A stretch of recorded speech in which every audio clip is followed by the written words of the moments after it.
The Arctic Rose drifts quietly along the waterline of the Bering Sea. While the crew sleep, a surge of icy water breaches the deck, flooding the lower compartments. In 1988, the ship Sea Power was built as a Gulf shrimp trawler by Kovacevic Boat Works in Biloxi, Mississippi. Kovacevic Boat Works was a well-known shipyard constructing a wide range of vessels, including trawlers. Measuring 28 meters in length with a width of 24.5 and a draft of 3.6 meters, the Sea Power was a relatively compact steel-hull ship designed for trawling shrimp in the warm waters of the Gulf of Mexico. It was equipped with hydraulic winches to handle the trawl net, which is towed along the seabed to catch shrimp. The Sea Power had the essential features needed for coastal fishing operations, but was designed to operate in shallow, calm coastal waters close to harbor so it could unload its catch quickly and head back out to sea. In 1991, Sea Power was sold to North American Fish Company, a Maryland-based seafood processor and distributor. They renamed the vessel Tenacity and converted it into a catcher processor so that it could store the catch on board and extend their expeditions into remote fishing grounds without having to frequently return to port. A significant addition in the conversion was the processing facility on the main deck, which is a dedicated area where the crew can handle and preserve up to 5 tons of fish every day. Once fish are brought on board, the crew immediately head and gut the catch, then sandwich the fish between large frozen sheets of metal called plate freezers. This preserves the freshness of the catch, making sure it meets quality standards. With a frozen storage capacity up to 80 tons, this setup allowed the Arctic Rose to store its catch for extended periods of fishing. The processed and frozen catch can be sold at higher prices for markets that demand premium quality. During the refit, an A-frame gantry was installed at the stern to support the vessel's heavy trawl nets. The A-frame enabled the crew to haul a heavier catch on board, which is essential for trawling in deep waters. To power these new operations, the vessel's main engine was upgraded to a Luger 6170 diesel engine producing 700 horsepower. These modifications enhance the ship's capabilities, but they also change its stability calculations, which means the crew needs to understand and manage the weight distribution as they fill their hold. Over the next 8 years, the ship Tenacity operates off the coast of Maryland, halfway up the east coast and a distant memory from the warm waters in the Gulf of Mexico. A crew member from this period remembers water coming through the propeller shaft packing where the shaft exits the hull into the water. The leak flooded the freezer hold. The sump pumps that clear water in the processing area were clogged with fish debris, and the crew had to scramble to clear them. In 1999, Tenacity was sold to Arctic Sole Seafoods based in Seattle, who specialize in high-value species like flathead sole found in areas like the Bering Sea and the Gulf of Alaska, particularly prized in Asian markets. Tenacity was renamed Arctic Rose and brought to Washington to operate in its new owner's fleet.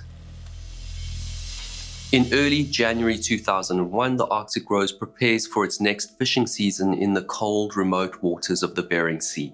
On the 13th of January, it departs Seattle, Washington, loaded with provisions, outfitted with newly serviced equipment, and a crew of 15 sailors. Leading the crew is Captain David Rundle, a fisherman with 17 years of experience known for being adventurous and safe. The crew is prepared for months at sea, fishing in some of the world's most challenging conditions. During the journey to the fishing site, the shaft bearings start to overheat. The bearings support and stabilize the propeller shaft, reducing friction between the rotating shaft and parts like the shaft packing, which have previously let water through.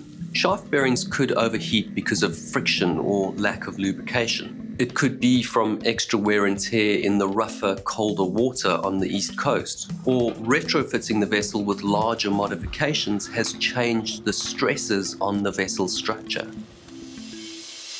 The crew try to fix and monitor the problem by installing new bearings and additional temperature gauges, but it doesn't solve the problem and the crew have to constantly monitor the situation. Then the prop shaft packing starts to leak. The packing is a flexible material that seals the prop shaft to prevent water from coming in. When the bearings overheat, the prop shaft doesn't run as smoothly as it should. Small vibrations damage the shaft packing, which allows water to leak into the refrigeration hold. Operating in cold and turbulent waters puts constant pressure on the prop shaft, adding wear to the packing. Water entering the hold changes the vessel's center of gravity. In late February, Arctic Rose arrives in port at Dutch Harbor, Alaska. It's a critical stop for fishing vessels where they can refuel, restock provisions, and make any last-minute equipment checks before venturing further into the Bering Sea. Nathan Miller, one of the crew members working as a processor, leaves the vessel because he's concerned about safety and the conditions on board. He's quickly replaced, and the Arctic Rose departs without resolving the ongoing problems. On the 26th of March, the Arctic Rose returns to Dutch Harbor to refuel and resupply. The crew makes sure the processing plant is ready to handle the expected volume of flathead sole, a high-value target that needs the processing to run smoothly and efficiently. On the 30th of March, the Arctic Rose leaves Dutch Harbor and continues to St. Paul Island, where it tops up on fuel. This remote island is one of the last outposts before the Arctic Ocean. It serves as the final staging point before the crew head towards Zemchug Canyon, a hotspot for flathead sole. In the processing area, the crew ensure all plate freezers are fully operational, anticipating a demanding season and a large volume of fish to process and freeze. As fishing gets underway, the crew's endurance and the vessel's resilience is put to the test as the Arctic Rose pushes further from shore and into harsher weather. With the sea temperature in the Bering Sea close to freezing, there's a high risk of hypothermia for anyone exposed to the water. The crew keep their immersion suits within easy reach in case the leaks from the shaft packing get any worse. These waterproof suits are specifically designed to protect them in the frigid water and increase their chances of survival, hopefully long enough for rescue to reach them.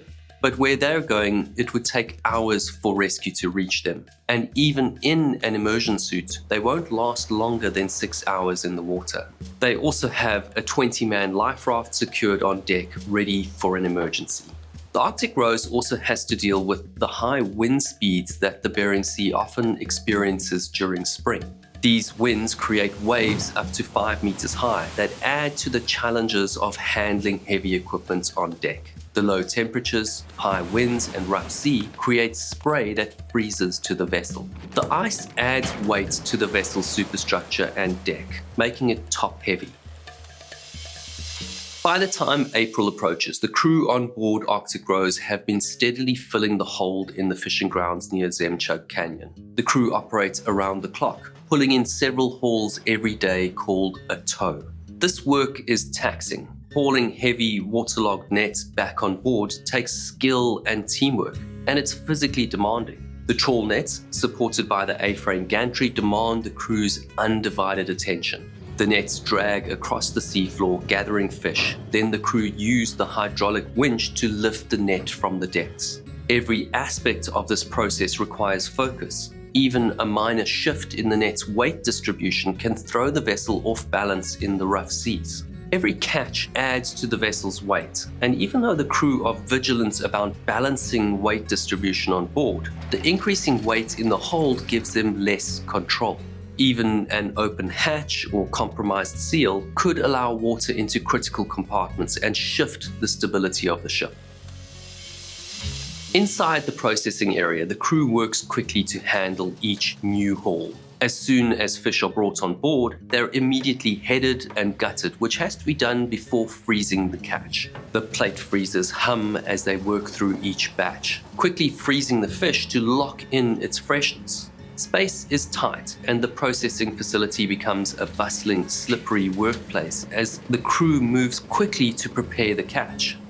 The spring wind intensifies and weather conditions decline. Near freezing water temperatures cause ice to clog the pumps. Freezing spray seals doors shut and coats every surface. But the crew pushes forward. Fatigue sets in as the days pass, and they continue their routine, pulling tows and steadily filling the hold. On the 1st of April 2001, the crew finishes a series of tows in the evening. The deck crew secure the equipment and prepare for a few hours of rest before the next day's operations. Captain Rundle contacts the Alaskan Rose, a sister ship fishing nearby. He tells them that the sump pumps in the processing area are getting clogged, which is causing delays. But even more concerning is that the clogged pumps are struggling to clear the water accumulating on board. The processing crew work into the night, heading, gutting, and freezing the day's catch. They store the fish in the hold and clean their work area, ready for the next day. In their sleep-deprived state, they loosely close a watertight door in the processing area and join the rest of the crew in their bunks. Going into the next morning at 03:30, the Arctic Rose drifts while the crew catch a few hours of much-needed sleep. Below deck, the Arctic Rose is carrying a heavy load of flathead sole, frozen and neatly packed into the hold. A surge of icy water breaks over the main deck and floods the lower compartments through the loosely closed watertight door. Within moments, the Arctic Rose lists heavily, its stability compromised beyond recovery. The crew are caught completely off guard. They don't have time to activate any distress signals or even reach their immersion suits. As water floods the vessel, its hull is forced lower into the icy water, and within minutes, the Arctic Rose capsizes and slips beneath the surface of the Bering Sea in silence, disappearing into the dark waters with her entire crew of 15 people on board. At 03:35 minutes after the Arctic Rose slips below the waterline in the Bering Sea, an EPIRB, or emergency position indicating radio beacon, transmits a signal from the vessel's last known location. The EPIRB activates as the vessel submerges, then floats free, and as it surfaces, it automatically sends a distress signal which alerts the Coast Guard that the Arctic Rose is in trouble. The US Coast Guard's Rescue Coordination Center in Juneau, Alaska, picks up the signal and initiates an immediate response. They deploy a C-130 Hercules aircraft from Air Station Kodiak. Its long-range capabilities make it ideal for spotting debris or survivors in the water and acting as a communications relay. At 0840, 5 hours after the Coast Guard pick up the EPIRB transmission, the C-130 arrives on scene. They only find an oil sheen and scattered debris marking the place where the Arctic Rose went under. The Arctic Rose's sister ship, the Alaskan Rose, joins the search. Coast Guard cutters and patrol vessels are dispatched to the last known coordinates. The cutters, equipped with smaller boats and medical facilities, are essential in prolonged search operations and often have helicopter landing decks to support joint air and sea rescue missions. HH-60 Jayhawk helicopters from Air Station Kodiak join the search. Jayhawks are built to operate in extreme weather, scanning the area close to the water. Through the scattered wreckage, crew members from the sister ship, Alaskan Rose, find the lifeless body of Captain David Rundle floating with the debris. He's wearing his immersion suit, but he's been in the water for almost 6 hours and it might be too late. John Nelson, the first mate on board the Alaskan Rose, puts on his immersion suit and jumps into the water to try to save David. He pulls the unconscious captain on board and the crew start CPR. After an hour of trying to revive him, Captain Rundle is declared dead. The rest of the crew are unaccounted for, and as the hours pass, the search grows more desperate. Despite the extensive efforts, search teams recover only the empty immersion suits that the crew members must have been trying to climb into when the ship went under. On the 5th of April 2001, after 3 days of searching, the Coast Guard suspend the mission and declare the remaining 14 men lost at sea. Following the Arctic Rose tragedy, the US Coast Guard convened a Marine Board of Investigation to determine the cause of the vessel's sinking. Over several months, investigators examined the Arctic Rose's design, structural modifications, and operational practices to piece together what might have led to the loss of all 15 crew members. In December 2003, the Coast Guard's final report concluded that the most probable cause of the sinking was flooding through an improperly secured or open watertight door in the processing area. This breach likely allowed seawater to enter key compartments, destabilizing the vessel almost instantly. The rapid sinking and remote location left no opportunity to survive.